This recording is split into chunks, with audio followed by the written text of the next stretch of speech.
मी Suryavanshi. S मराठीमध्ये आपलं स्वागत. वळूया आजच्या बातमीकडे. क्षेत्रीय कार्यालयांसाठी 100 दिवसाचा कृती आराखडा कार्यक्रम मनमाड पोलीस स्टेशन येथे संपन्न. जानेवारी 2025 मध्ये उत्कृष्ट कामगिरीबद्दल महिला पोलीस कॉन्स्टेबल संगीता अशोक वाटपाड यांना प्रमाणपत्र पुष्पगुच्छ देऊन सन्मानित. दिनांक 13/1/2025 रोजी संपूर्ण महाराष्ट्र राज्यात माननीय मुख्यमंत्री महाराष्ट्र राज्य मुंबई यांच्या संकल्पनेतून व आदेशान्वये क्षेत्रीय कार्यालयासाठी 100 दिवसाचा कृती आराखडा निश्चित करून संकेतस्थळ, सुकर, जीवनमान, स्वच्छता, जनतेच्या तक्रारीचे निवारण, कार्यालयातील सोयी व सुविधा, गुंतवणुकीस प्रोत्साहन, क्षेत्रीय कार्यालयांना भेटी, मुद्द्यांवर प्रभावी कार्यवाही करण्याबाबत निर्देश देण्यात आले होते. त्या अनुषंगाने मनमाड शहर पोलीस स्टेशनकडील अधिकारी व अंमलदार यांनी पोलीस स्टेशनची अंतर्गत व बाह्य स्वच्छता, जुने कालबाह्य झालेले रेकॉर्ड नष्ट करण्यासाठी वर्गीकरण करणे, प्रलंबित प्रकरणे, गुन्हे अर्ज यांचा मोठ्या प्रमाणात निपटारा करणे, पोलीस स्टेशनला प्रलंबित असलेला मुद्देमाल तसेच बेवारस वाहने यांचे रेकॉर्ड अद्ययावत करून निर्गतीसाठी. त्या अनुषंगाने मनमाड शहर पोलीस स्टेशनकडील अधिकारी व अंमलदार यांनी पोलीस स्टेशनची अंतर्गत व बाह्य स्वच्छता, जुने कालबाह्य झालेले रेकॉर्ड नष्ट करण्यासाठी वर्गीकरण करणे, प्रलंबित प्रकरणे, गुन्हे अर्ज यांचा मोठ्या प्रमाणात निपटारा करणे, पोलीस स्टेशनला प्रलंबित असलेला मुद्देमाल तसेच बेवारस वाहने यांचे रेकॉर्ड अद्ययावत करून निर्गतीसाठी संबंधित कार्यालयात पत्रव्यवहार करण्यात आले. सदर कामगिरीच्या अनुषंगाने माननीय श्री विक्रम देशमाने पोलीस अधीक्षक नाशिक ग्रामीण यांनी जानेवारी 2025 मध्ये उत्कृष्ट काम केल्याबाबत महिला पोलीस कॉन्स्टेबल संगीता अशोक वाटपाडे यांना प्रमाणपत्र व पुष्पगुच्छ देऊन सन्मानित केले.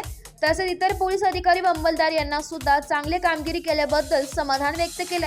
सदर कामगिरी पोलीस निरीक्षक विजय करे यांच्या मार्गदर्शनाखाली सहाय्यक पोलीस निरीक्षक भंगारे, वाघ, जाधव, पोलीस उपनिरीक्षक भिंगारदे, धुमाळ व पोलीस अंमलदार मनमाड पोलीस स्टेशन. आज या कार्यक्रमाच्या ठिकाणी उपस्थित सर्व अधिकारी, अंमलदार, पत्रकार मित्र यांचा सत्कार झाला.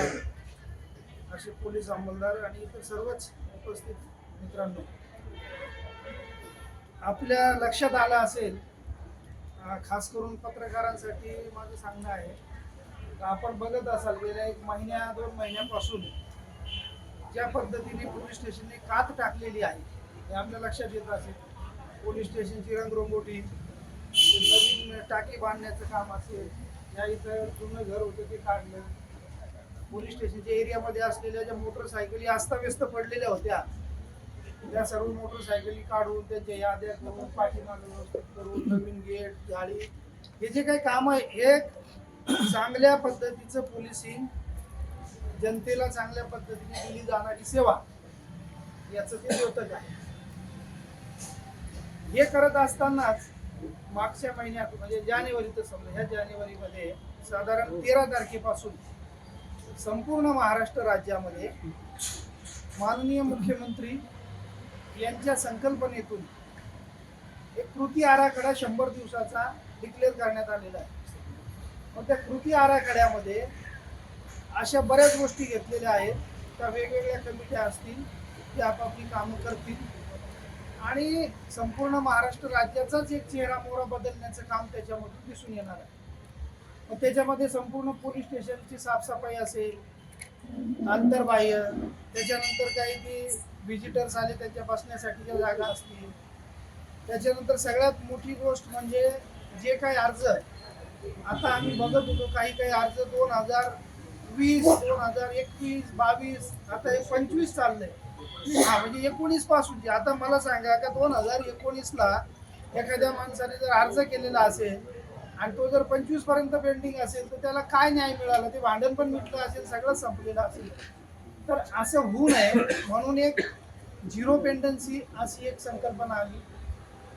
माननीय IG साहेब नाशिक परिक्षेत्राचे दत्तात्रय कराळे सर यांनी आम्हाला आत्ताच 1-2 दिवसापूर्वी नाशिक रेंजमधले सर्वच DYSP यांची भुसावळ डिव्हिजनला भेट ठेवली होती आणि भुसावळ डिव्हिजनला. एस मराठी न्यूज साठी प्रतिनिधी विजय पडोदे, नांदगाव. अशाच नवीन ताज्या घडामोडी जाणून घेण्यासाठी आमच्या एस मराठी न्यूज चॅनलला लाईक करा, शेअर करा, सबस्क्राईब करा आणि बेल आयकॉनला क्लिक करायला विसरू नका.